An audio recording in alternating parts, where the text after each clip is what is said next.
Hola a todos, somos Wells y Fargo, un podcast sobre cine y series, pelimanteo y jugadas sucias en Madre y Asesina.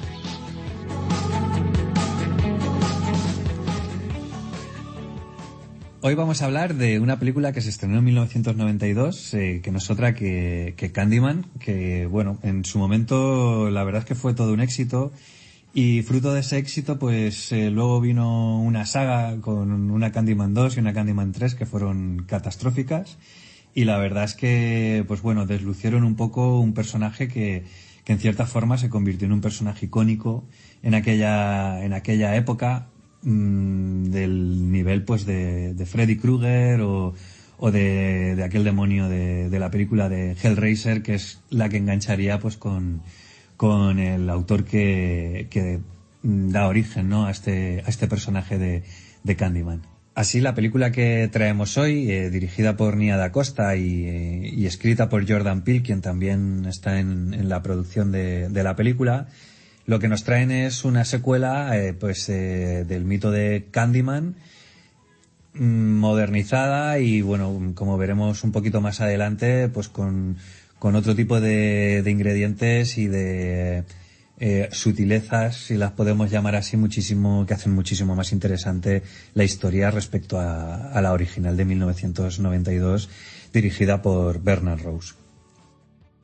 La película narra la historia de una pareja de Chicago, Anthony y Brianna, interpretados por Yahya Abdul y por Tiona Parris, él que es un pintor en plena crisis creativa y ella es una galerista. Y la historia comienza cuando ambos se mudaron a un apartamento de lujo en el barrio de Cabrini Green, que en décadas anteriores había sido un barrio bastante sombrío, salpicado por una historia de un supuesto asesino en serie que tenía un gancho por mano y que lo podíamos invocar pronunciando 5 veces su nombre frente a un espejo. Esta leyenda urbana va a ser la que inspira al protagonista en su nueva serie de pinturas y la que hace que comience la historia de terror que vemos en pantalla y la oscura obsesión del protagonista. Pues así es. De hecho, bueno, podríamos decir que no se trata de una película de terror al uso, que si bien es cierto pues que coquetea con el slasher, tiene pues sus escenas gore que bueno, pues para los amantes del género pues seguro que resultan divertidas a la vez que muy tibias, porque bueno, a mí personalmente me ha gustado mucho el tratamiento que hacen a nivel de fotografía de esas escenas, ¿no?, que están así un poco muchas veces fuera de campo, buscan mostrar de una manera un poquito original y demás, y bueno, y creo que es una película que quizá a pesar de que es una película de terror, muestra el terror de una condición, de una realidad que bueno, pues bien inspirada por un poco el core de la película original, ¿no?, que es esa crítica social que ella hacía, ¿no?, la película original. Claro, exacto. Yo tengo la sensación de que utiliza el terror un poco como excusa para hablar de otra de las cosas que quiere hablar, ¿no?, que efectivamente es esa crítica social, la discriminación racial y las diferencias de clase. Yo creo que eso es lo que está en el fondo de esa película, lo que realmente el director quiere hablar y lo que ha hecho en otras ocasiones, en películas como por ejemplo Get Out y Us, que son 2 películas que a mí personalmente me encantan y de las que me gustaría muchísimo hacer un podcast. Sí, desde luego. Y bueno, a mí personalmente me gustaron mucho más estas 2 películas a las que haces referencia, y de hecho me parecen películas mucho más elaboradas para realizar la crítica que quieren desarrollar en esta Candyman, ¿no? Porque si de algo peca, quizá es de lo evidente de ese discurso, que incluso pues llega a rozar a veces.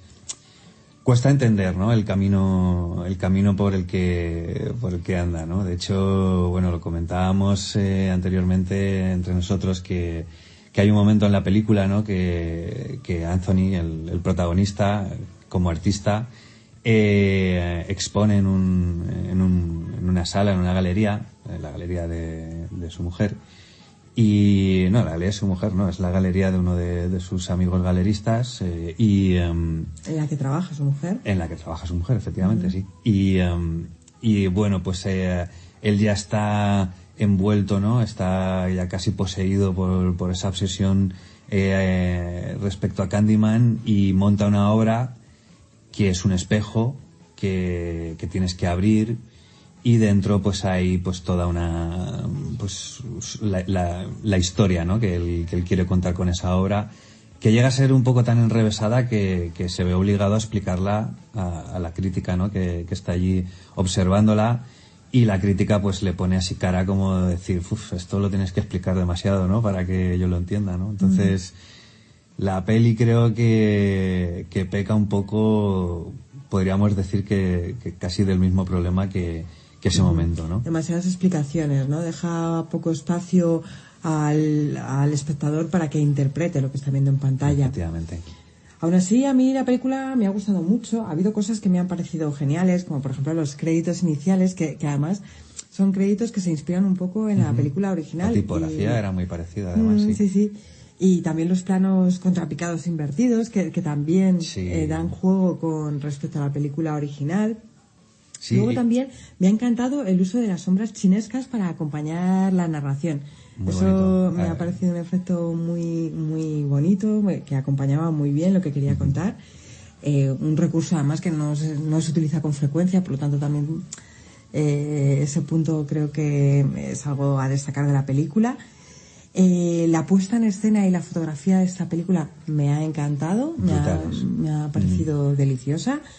El vestuario, por supuesto, lo mismo, forma parte de esa puesta en escena que comento que me gustaba. Y la atmósfera de intriga que genera, creo que en ocasiones también está muy conseguida. Sí que es cierto que, como no es únicamente una película de terror, es cierto que esa atmósfera no se consigue de manera constante, pero hay momentos de la película en la que sí que realmente consigue inquietar al espectador.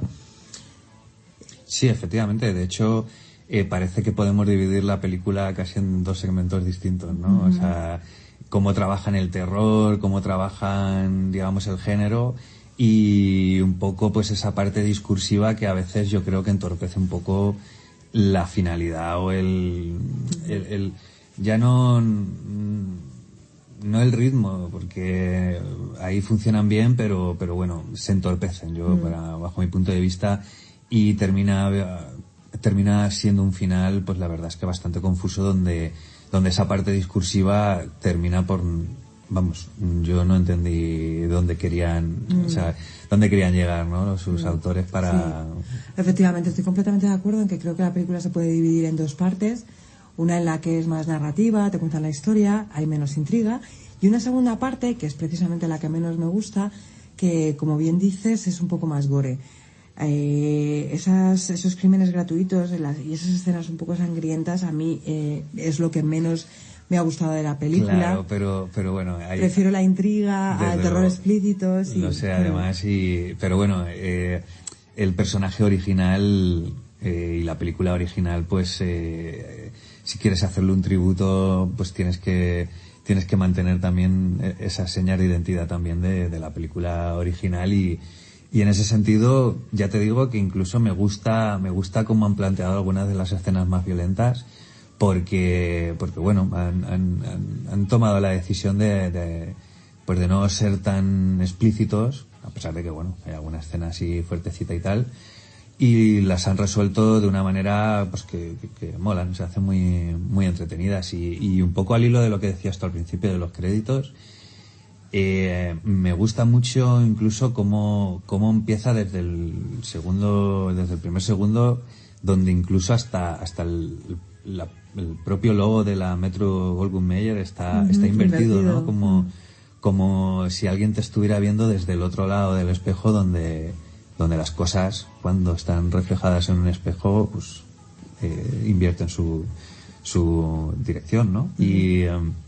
Y en el fondo yo creo también que ellos han tratado de hablar también un poco de eso, ¿no? De cómo si una línea dividiera dos puntos de vista, el tú o el yo que se mira al espejo y el tú o el yo que hay a la otra parte del espejo, ¿no? Y cómo esa fina línea puede tener puntos de vista muy, muy diferentes, ¿no? Y en ese discurso de opresión y demás, ¿no? Que es lo que tratan de explicarnos, pues hay puntos de vista muy encontrados, aunque lamentablemente, como decíamos, pues creo que queda muy enmarañado, ¿no? El final, poco confuso, el mensaje final, es sí. un poco complicado de entender, ¿no? Sí. ¿Y qué calificación le darías a la película, Wells? Bueno, pues como la fotografía sobre todo me ha gustado mucho, me ha parecido que estaba muy bien filmada. Le pongo un 6. Le pongo un 6. Muy bien, pues en eso coincidimos. Yo también le pondría un 6 a esta película, porque ya digo, a pesar de que ha habido muchas cosas que me han gustado y que he señalado todas ellas, también ha habido otros aspectos pues que no, con los que no comulgo tanto, como por ejemplo pues esas escenas gore, que si bien es cierto que muchas de ellas no son explícitas y como bien decía Wells, las escenas más fuertes están fuera de cámara, sí que también hay mucha sangre innecesaria y personalmente pues prefiero películas más que insinúen, más que enseñen explícitamente, así que mi calificación también es de 6. Perfecto. Bueno, probablemente en futuros episodios podremos compartir con vosotros una línea, porque a nosotros nos gusta mucho el cine de terror y bueno, pues pero una línea de terror más concreta que se aleja un poco quizá a lo mejor del terror que utilizaban, ¿no? en esta película y aunque nos divierten mucho los jumpscares y demás, pues nos gusta un terror un poquito más psicológico, más reflexivo. Que se corresponde además como decíamos, con la filmografía del director, películas anteriores como por ejemplo sí. Get Out y Us, que no son tan sangrientas. Muchísimo más interesantes que Candyman. Pero bueno, Candyman es entretenida. En cualquier caso, efectivamente, yo la recomendaría, sí, es entretenida, no es una película muy pretenciosa, pero bueno, merece la pena ver para pasar un rato entretenido. Así pues, la recomendamos. Recomendamos. Quedamos pues listos para poder compartir nuestras impresiones en el próximo episodio. Perfecto, Wells, pues nos escuchamos en el próximo podcast. Que así sea. Adiós.